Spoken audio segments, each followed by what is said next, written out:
लो भैया, अभी तक तो सर के जरिए आपकी नागरिकता मांगी जा रही थी।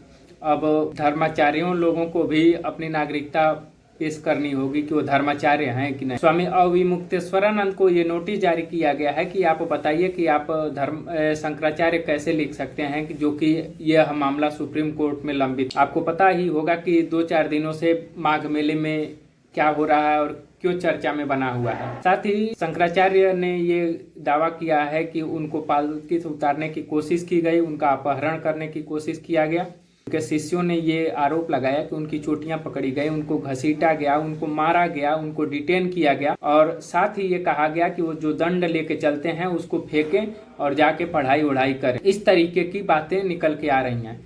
साथ ही शंकराचार्य ने यह भी दावा किया है कि चूंकि उन्होंने पिछले साल कुंभ मेला में हुए भगदड़ में आवाज उठाई थी और बद्रीनाथ में सोना चोरी को लेके उन्होंने सरकार पे निशाना साधा था, इसकी वजह से उनको टारगेट किया जा रहा है। अब कल एक नोटिस उनके जो माघ मेले में उनका निवास स्थान है वहां पे चिपकाया गया है और उसमें पूछा गया है कि आप बताइए कि आप उस दिन जो गए थे वहां पे भगदड़ की स्थिति हो सकती थी, तो आपको क्यों ना यहाँ की जो सारी सुविधाएं हैं आप कि निरस्त कर दी जाए और साथ ही आने वाले समय में आप यहाँ ना आ पाए, आप पे बैन लगा दिया जाए।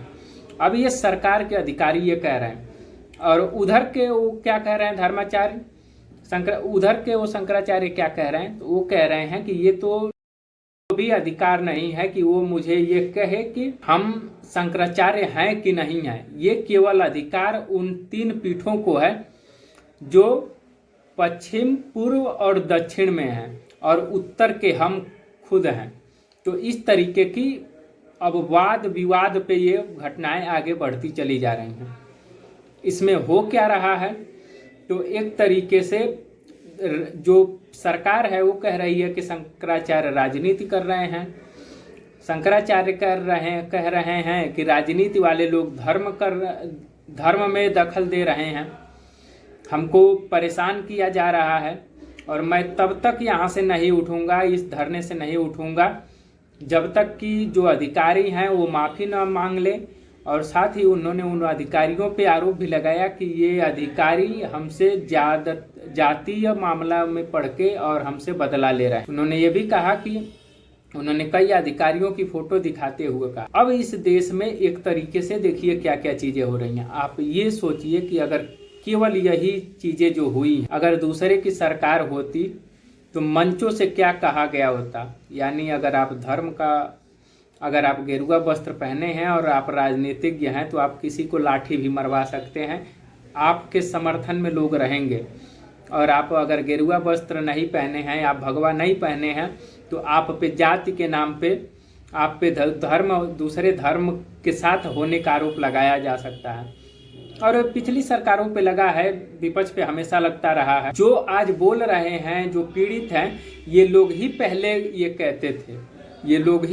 कहते थे कि जो सरकार है एक तरह से मुसलमानों की सरकार है, दूसरों की सरकार है, धर्म में मामले में दखल अंदाजी करती है, धर्म को बढ़ावा नहीं देती है। और ये माघ मेला में जो हो रहा है वो आपकी आंखों देखी हो रहा है। जो बनारस में हुआ मणिकर्णिका घाट पे वो आपके आंखों देखी हो रहा है। अब देखिए ये मामला कहाँ तक जाता है, कितने इसमें सभाएं होती हैं, जगह जगह से लोग शंकराचार्य के समर्थन में आकर धरना कर रहे हैं। साथ ही विपक्ष के लोग भी, जो उनके विपक्ष में लोग हैं, वह भी अब सरकार के साथ खड़े हो रहे हैं और कह रहे हैं कि सरकार को ये बदनाम कर रहे हैं शंकराचार्य। इतनी हठ धर्मिता ठीक नहीं है। अब देखिए आगे क्या होता है।